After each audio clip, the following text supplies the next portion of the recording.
अम्बू को बचाएंगे राजकुमार, अम्बू को बचाएंगे। हम आपके पाँव पड़ते हैं, हम पर दया कीजिए राजकुमार, हम पर दया कीजिए।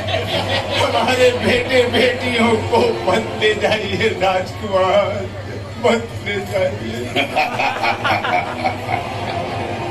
मैं कंस हूँ, मैं जो चाहता हूँ ले जाता हूँ। सीख दो।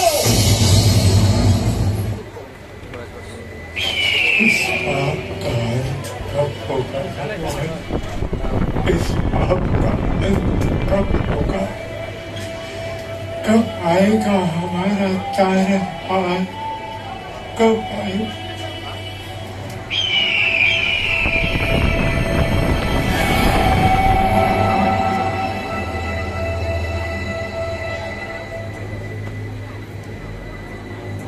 कंस की क्रूरता एक पिता के रूप में मेरी असफलता का प्रमाण है। देवकी, मथुरा का सम्राट उग्रसेन एक विवश पिता होकर रह गया। मुझ पर तो कंस भैया अपने प्राण न्यौछावर करते हैं बड़े पिताश्री। मेरी छोटी सी छोटी आवश्यकता का ध्यान रखते हैं। अपने से अधिक उन्हें मेरी सुरक्षा की चिंता रहती है। जानता हूँ देवकी, मेरी चिंता ये है कि तेरे विवाह के बाद उसकी ये थोड़ी सी मनुष्यता विशेष नहीं रहेगी। बड़े पिताश्री, कंस भैया से इतना निराश मत होइए। वो तो हम अंधक वंशी यादवों के कुलदीपक हैं। अंधकों का ये कुलदीपक कई यादवों के भविष्य को आग न लगा दे, इसी का मुझे डर है। ऋषि और हम अंधकों के बीच चली आ रही पीढ़ियों पुरानी शत्रुता बड़ी कठिनाई से विष्णु की युवराज वसुदेव से तेरे विवाह के साथ समाप्त हुई और यादवों के 18 फूल पहली बार एक हुए हैं। मैं तो स्वप्न देख रहा था कि यादवों का स्वर्ण काल अब निकट है, परंतु कंस भैया, मैं जानती हूँ ये आप ही हैं। देवकी, मेरी प्यारी बहन, मुझे विश्वास नहीं होता कि कल तू इस घर से सदा के लिए विदा हो जाए।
मैंने तेरे पिता को वचन दिया था कि देवकी को भतीजी की तरह नहीं, अपनी बेटी की तरह विदा करो। मेरा वचन आज पूरा हुआ। अक्रूर, देवकी को आशीर्वाद नहीं दोगे?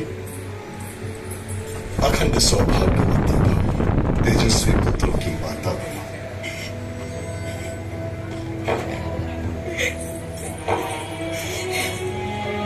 भैया, तेरे बिना मथुरा सूनी हो जाएगी देवकी।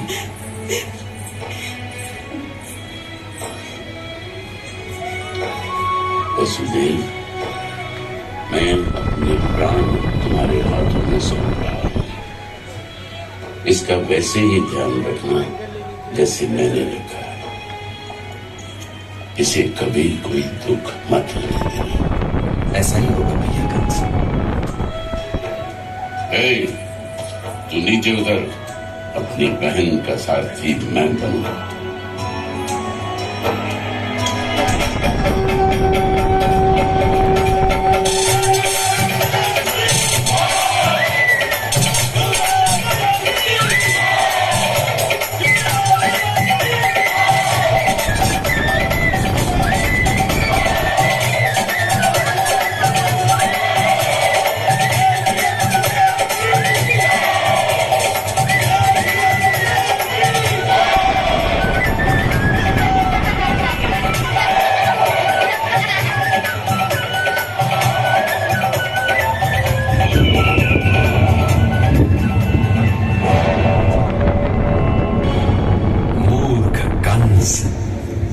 जिसे तू अपने हाथों से विदा कर रहा है, उसी देवकी का 8वां पुत्र तेरा काल होगा।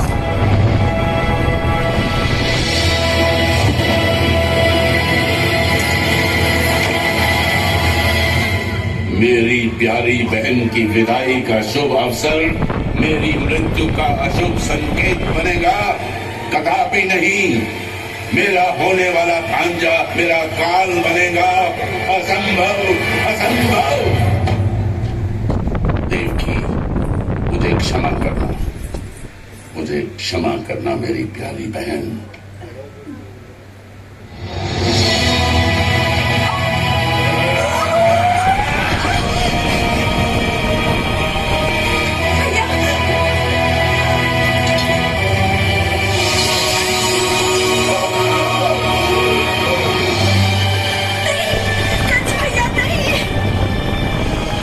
जीवन मेरी मृत्यु का कारण बनने वाला है देवकी। तेरी मृत्यु में ही मेरा जीवन है। रुक जाओ कंस भैया। देवकी एक स्त्री है, ऊपर से तुम्हारी बहन है, और आज उसकी विदाई का दिन है। ऐसी स्त्री पर शस्त्र उठाना तुम जैसे वीर योद्धा को शोभा नहीं देता। ये देवकी का दुर्भाग्य है और मेरी विवशता।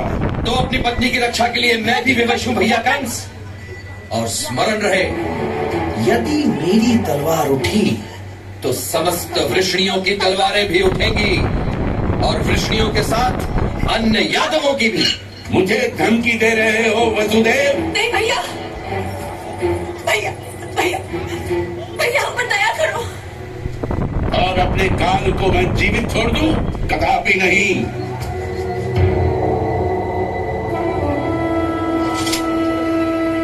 तुम्हारा काल न मैं हूं ना देवकी, बल्कि हमारा 8वां पुत्र है।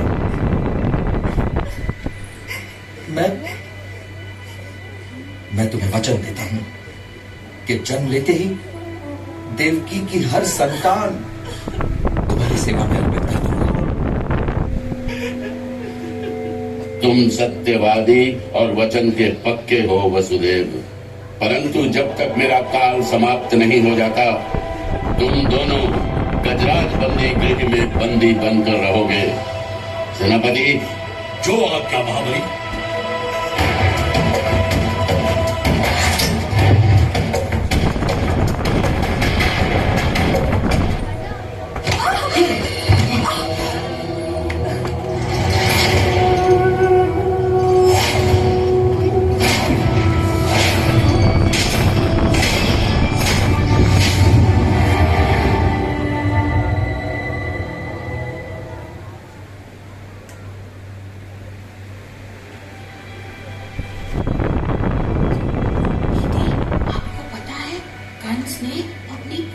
बहन और उसके पति को कारागृह में बंदी बना लिया है। हाँ, आकाशवाणी हुई है कि देवकी का 8वां पुत्र कंस का काल बनेगा। कैसा क्रूर भाई है। हाथों की मेहंदी का रंग उतरने से पहले देवकी और वसुदेव को कारागृह में। हे भगवान, महाराज उग्रसेन का पुत्र और इतना निर्दयी। कंस के पाप बढ़ते ही जा रहे हैं। सुना है उग्रसेन महाराज कंस पर बड़े क्रोधित हैं।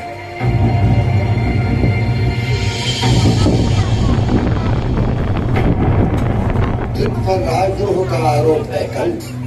तू युवराज है, इसीलिए मैं तुझे अपने बचाव का अवसर देता हूँ, अन्यथा सीधे मृत्युदंड देता। कंस की तलवार ही कंस का उत्तर है महाराज उग्रसेन। जिस तलवार ने मथुरा के हर शत्रु को उत्तर दिया है, आज वही तलवार मथुरा के सिंहासन को भी उत्तर दे सकती है। तूने जो किया है वो केवल राजद्रोह नहीं, अधर्म है कंस। अपने प्राणों की रक्षा करना हर क्षत्रिय का धर्म है, और यदि अब भी आप संतुष्ट नहीं हैं, तो धर्म अधर्म का अंतर जानने के लिए आपको भी गजराज बंदी गृह में भेज दिया जाएगा। तू मुझे धमकी दे रहा है, अपने पिता को, यादवों के सम्राट को? धमकी नहीं पिताश्री, चेतावनी।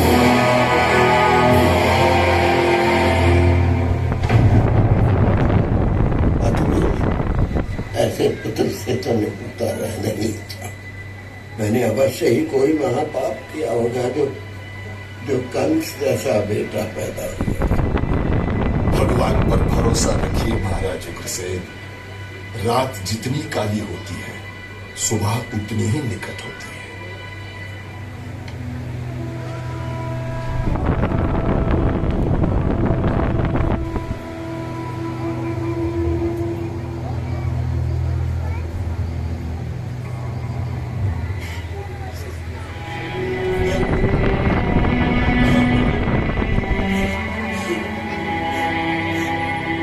बड़ी अभागी कौन होगी जिसे अपनी सुहाग रात बंदी गृह में बितानी पड़ी। भगवान की इच्छा के बिना कुछ नहीं होता देवकी। संभव है हमारा बंधन दूसरों के लिए मुक्ति का द्वार खोल दे।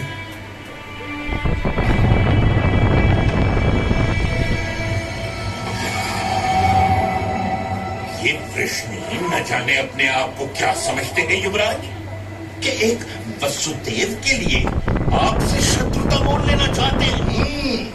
ये चिंगारी यदि मूर्ख जनता तक पहुंच गई तो परिणाम गंभीर हो सकते हैं युवराज। शत्रुओं के आक्रमण का भय दिखाकर राज्य की सुरक्षा के नाम पर आपातकालीन स्थिति घोषित कर दो।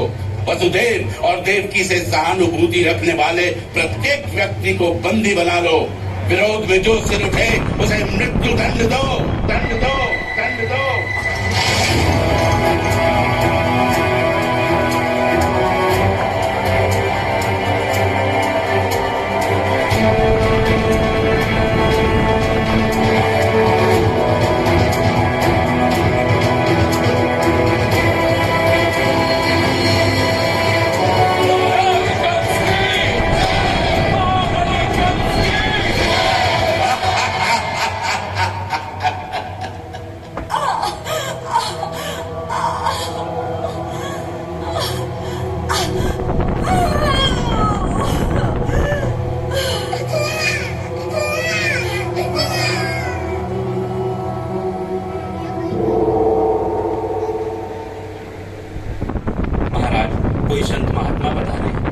आपसे मिलना चाहते हैं। संत महात्मा और कंस के राज्य में। मैंने उन्हें चेतावनी भी दी कि संत महात्माओं को महाराज ने मृत्युदंड का आदेश दिया है। फिर वे नहीं माने, बोले कंस से कह दो नारद आए। नारद? तूने पहले क्यों नहीं बताया मूर्ख? नारद मेरे परम शत्रु विष्णु का भक्त है। उससे उगलवाया जा सकता है कि विष्णु मेरे विरुद्ध कौन सा षड्यंत्र रच रहा है। ओम नमो नारायण, ओम नमो नारायण।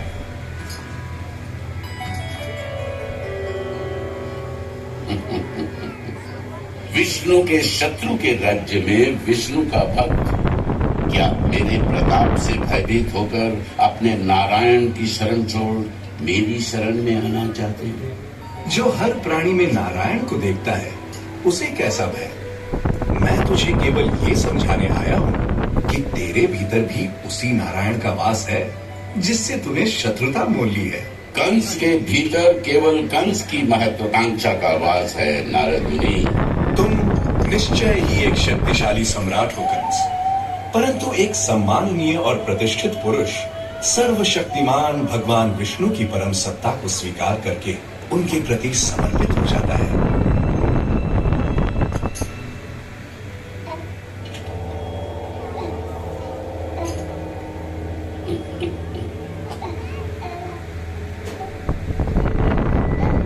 महाराज कंस, जैसा मैंने वचन दिया था, ये रही मेरी पहली संतान, मेरा पुत्र।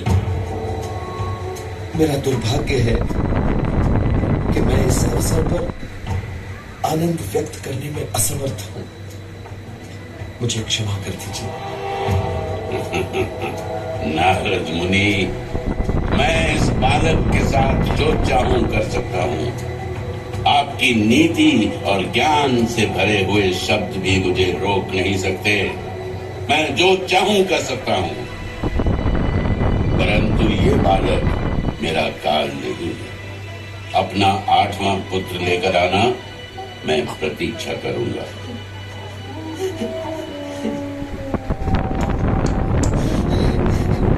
भैया कंस, आपकी दया के लिए मैं सदा आपका अनुग्रहित रहूंगा।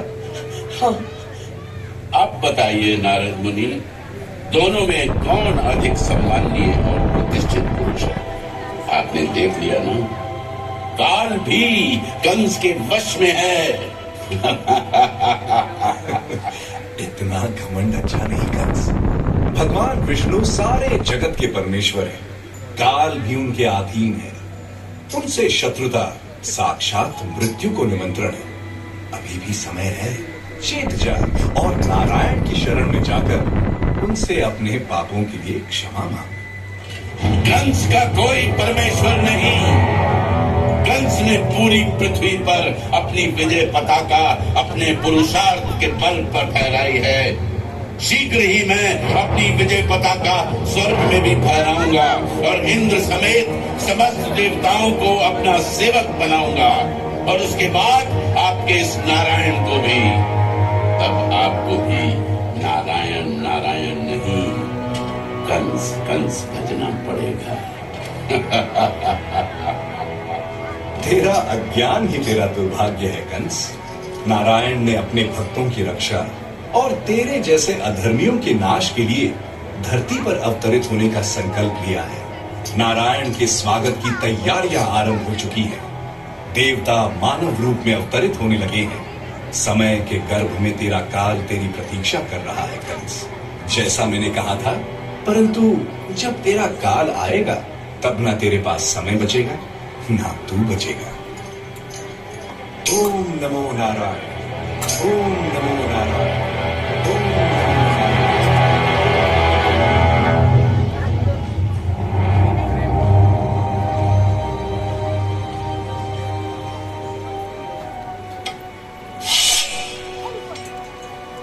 नारद मुनि की बातों में आने की भूल मत कीजिएगा महाराज। इधर की उधर लगाने के लिए ही तो विख्यात है वे। आप तो यादवों के सम्राट हैं। आपका जीवन बहुमूल्य है। आपके जीवन के आगे एक साधारण बालक के जीवन का क्या मोल? महाराज, 8वें की प्रतीक्षा करने का अर्थ है काल को 7 अवसर देना। हाँ हाँ महाराज, पहला भी उतना ही बड़ा संकट सिद्ध हो सकता है जितना बड़ा 8वां।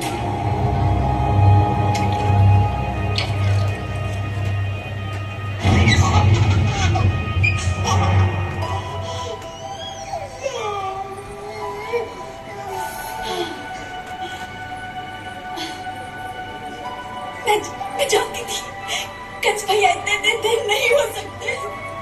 मैं उनकी प्यारी बहन जो हूँ, और ये उनका प्यारा भांजा।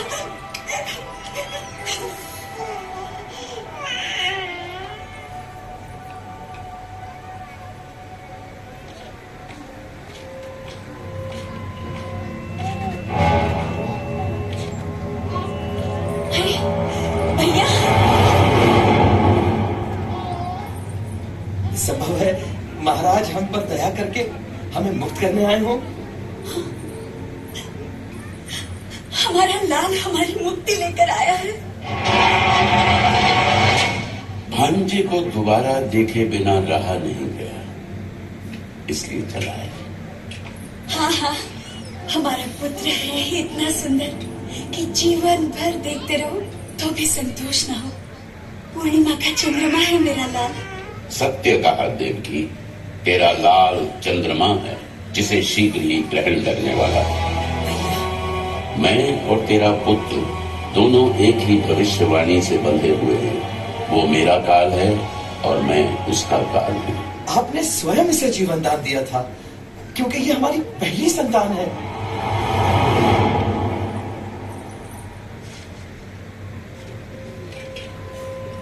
इस कमल के फूल में कौन सी पंखुड़ी पहली है और कौन सी आठवीं, कौन बता सकता है? दाएं से गिनो तो आठवीं भी पहली है, बाएं से गिनो तो पहली भी आठवीं है। इस कमल की हर पंखुड़ी आठवीं हो सकती है देवकी, इसलिए तेरी हर संतान मेरा काल हो सकती है देवकी। राधे से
इसी तरह कंस अपनी क्रूरता करते हुए एक के पश्चात दूसरा, दूसरे के पश्चात तीसरा, तीसरे के पश्चात चौथा, और कंस ने अपने हृदय को कठोर बनाकर 6 पुत्रों का वध कर दिया।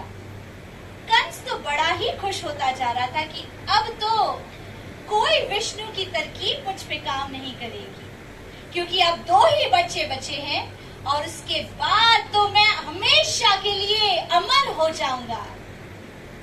पर भगवान की लीला तो कुछ और ही थी।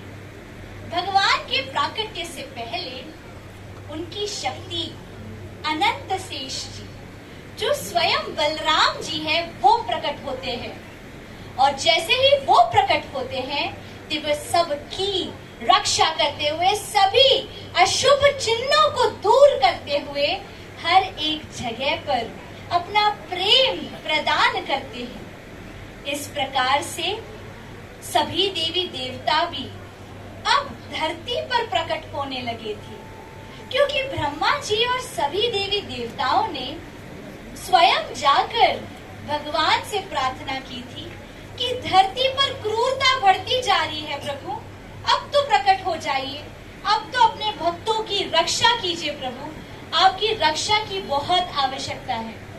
यदि आप अब भी हमारी रक्षा नहीं करेंगे तो हमारी रक्षा कौन करेगा प्रभु? इसीलिए भगवान सबसे पहले अनंत शेष जी को यहाँ पर भेजते हैं और भगवान बलराम के रूप में प्रकट होते हैं। परंतु देवकी के गर्भ से प्रकट होने के पहले उन्हें स्थानांतर कर दिया जाता है गोकुल में, जहाँ वे रोहिणी माता के गर्भ से प्रकट होते हैं। और उसी समय पर जब वो रोहिणी माता के गर्भ से प्रकट होते हैं, तभी सभी जगह पर चारों ओर एक नई रौनक, एक नई किरण, एक नई जगमगाहट शुरू होती है। धरती को घर बनाने, दुख सारे दूर भगाने, अंधेरे सारे मिटाने, सूरज सा जगमगाने आएगा, झूमरे नचारे सब मिल गाने, प्रीति की धुन लेकर हरी आएंगे, पल के बिछारे मंगल सब गाने, नायक का रूप लिए हरी आएंगे।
दिखे हर एक आत्मा की प्यास है, आना हर जाना तो तुझसे सारी आस है।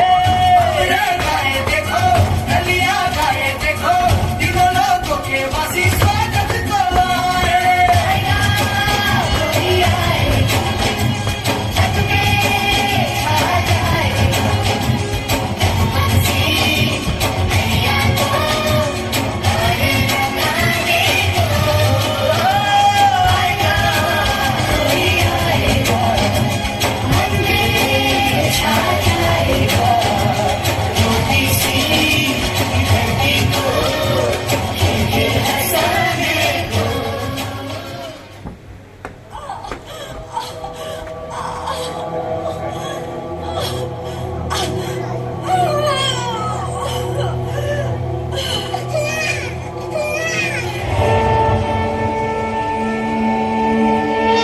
वसुदेव, देवकी, भय मत करो। तुम दोनों ने मुझे पुत्र रूप में पाने के लिए सहस्रों वर्ष तपस्या की है। तुम्हारे अनन्य प्रेम से प्रसन्न होकर ही मैंने आज तुम्हारे यहां जन्म लिया है।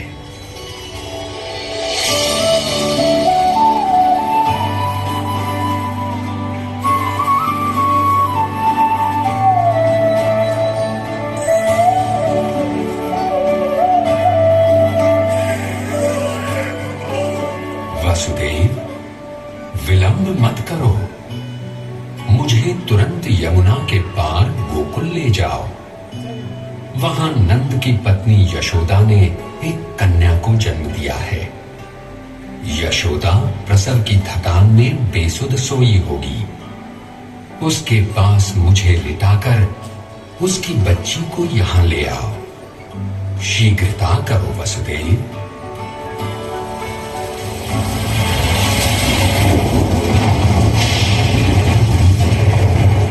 कैसा आश्चर्य है देवकी, कृष्ण पक्ष की अष्टमी की ऐसी काली रात में जब बाहर प्रकृति का तांडव हो रहा है और कारागृह के भीतर मृत्यु कंस के रूप में कभी भी उपस्थित हो सकती है, ऐसी विकट परिस्थिति में हमारे पुत्र ने जन्म लिया है।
मृत्यु बेटी बेटों में कोई अंतर नहीं करती, तो मैं क्यों करूं? ला दे इसे।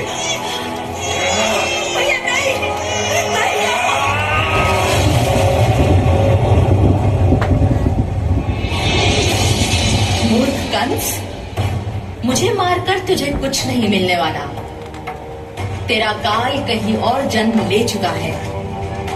जगत का तारणहार आ चुका है। भगवान स्वयं आ चुके हैं। तेरे जैसे पापियों का नाश अब निश्चित है।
इतने प्रेम और हर्ष और उल्लास से यह भगवान की लीला देख रहे थे, यह हमारा उत्साह बढ़ा रहा था।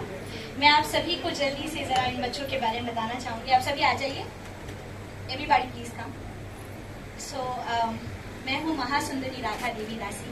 Professionally I am a professor at हमारे मीरा रोड मंदिर के सामने ही कॉलेज है, रॉयल कॉलेज, और इनमें से कई सारे बच्चे मेरे कॉलेज के ही स्टूडेंट्स हैं। तो वे बच्चे मैनेजमेंट पढ़ रहे हैं, अकाउंटिंग एंड फाइनेंस पढ़ रहे हैं। कई सारे बच्चे यहाँ पर डॉक्टरेट पढ़ रहे हैं। मेरे साथ हमारे जो कंस बने थे, कंस वो मैथ्स टीचर भी है, तो वो भी आज यहाँ पर पहली बार भगवान की लीला और बहुत ही प्रेम से इन बच्चों ने बहुत ही कम समय में, क्योंकि हमें इस ग्रेस कमलोचन प्रभु जी तथा रमय प्राण प्रभु से आदेश मिला था कि आपको जन्माष्टमी पे आना है, तो हमने उनके आदेश का पालन करते हुए आपके सामने एक छोटी सी प्रस्तुति करने का प्रयास किया। यदि कुछ भूल चूक हुई हो तो क्षमा करिए। और हम सभी के पीछे हमारी प्रेरणा हमारी शिरोदक्षायिनी माता जी है, जिनके प्रेम और आशीर्वाद के कारण हम कुछ कर रहे हैं, और ये सभी चीज हम कर रहे हैं बहुत बहुत धन्यवाद देने के लिए हिज होलीनेस गोपाल कृष्ण गोस्वामी महाराज को तथा हमारे प्रिय गुरुदेव श्री प्रभुपाद की। मैं माता जी से निवेदन करूंगी जरा 2 मिनट स्टेज पे जरूर आ जाए। श्री शिरोदक्षायिनी माता जी आइए, हमारे सभी का सोर्स है। इन्हीं के आशीर्वाद के कारण हम आज भक्ति कर पा रहे हैं। हमें बहुत अच्छे से गाइड करते हैं माता जी हर चीज में, यूथ प्रोग्राम्स में तथा बच्चों के प्रोग्राम, कॉन्ग्रीगेशन टीचिंग प्रोग्राम्स में। सो थैंक यू माता जी। हरे कृष्णा। इस सब के पीछे कारण है शील प्रभुपाद। यदि प्रभुपाद ना होते तो क्या होता, हम लोग किसी गटर में सड़ रहे होते। आज हम लोग इतने बड़े परिवार में ऑल ओवर वर्ल्ड में जितने भी सेंटर्स हैं, ये सिर्फ और सिर्फ शील प्रभुपाद की कृपा है, जिन्होंने हम सबको एक विशाल परिवार देकर जाति पाति का भेदभाव ना करते हुए हमको रहने का स्थान दिया। यहाँ आइए, भजन कीजिए और अपने जीवन को सार्थक कीजिए, यही सिखाया है। इसी पद चिन्ह पर चलते हुए हिज होलीनेस गोपाल कृष्ण गोस्वामी महाराज, हिज ग्रेस कमलोचन प्रभु जी और रमय प्राण प्रभु के लिए धन्यवाद देते हैं कि उन्होंने हमको एक सुनहरा छोटा सा मौका दिया आप सभी लोगों के सामने ये प्रभुपाद जी की मूवमेंट में सेवा करने का। कल भी एक बहुत अच्छा ड्रामा है जो प्रभुपाद जी के ऊपर है, तो आप सभी लोगों से निवेदन है कि वो ड्रामे को भी जरूर देखिए, क्योंकि उस ड्रामे में हमें ये दिखाने जा रहे हैं कि प्रभुपाद जी ने इस संसार में आकर सबसे पहला प्रचार करना चाहा था जू में, लेकिन हम भारतीय लोगों ने, इस संस्कृति ने, हम बोलते हैं कि हम धार्मिक हैं, हम भगवान को मानते हैं, लेकिन प्रभुपाद जी की बात को ना माना। प्रभुपाद जी अमेरिका गए 70 साल की उम्र में, और वहां जाकर उन्होंने अफीम जी खाने, नशा गांजा करने वाले लोगों को भक्त बनाकर इस संसार में आज सबसे अच्छे एक संप्रदाय का स्थापना किया है। तो उनका ये मूवमेंट में जो समर्पण है, 70 साल की उम्र में हम लोग थक चुके हैं। अभी हमारी उम्र 60 साल नहीं हुई है और हम थक चुके हैं, लेकिन प्रभुपाद जी 70 साल की उम्र में एक कार्यक्रम शुरू किए थे और 3 बार हार्ट अटैक उनको आया था। आप सभी को पता है ऐसे तो, लेकिन फिर भी उनका इतना समर्पण है, तो क्या हम सभी भक्तों का मनुष्य जीवन मिला है, इस उद्देश्य को जानने का अधिकार नहीं बनता? तो आप सभी लोगों से निवेदन है कि ये बापी मंदिर बन रहा है, ये मंदिर बन जाएगा तो एक विशाल मंदिर हो जाएगा, तो हम सभी का फर्ज बनता है कि इस मंदिर निर्माण में सभी लोग यथारूप सहयोग करके इस मंदिर को जल्दी से जल्दी ऊपर लाइएगा। जितना जल्दी मंदिर बनेगा उतनी जल्दी हमारी भक्ति बढ़ेगी। Hare Krishna. Thank you very much. Hare Krishna.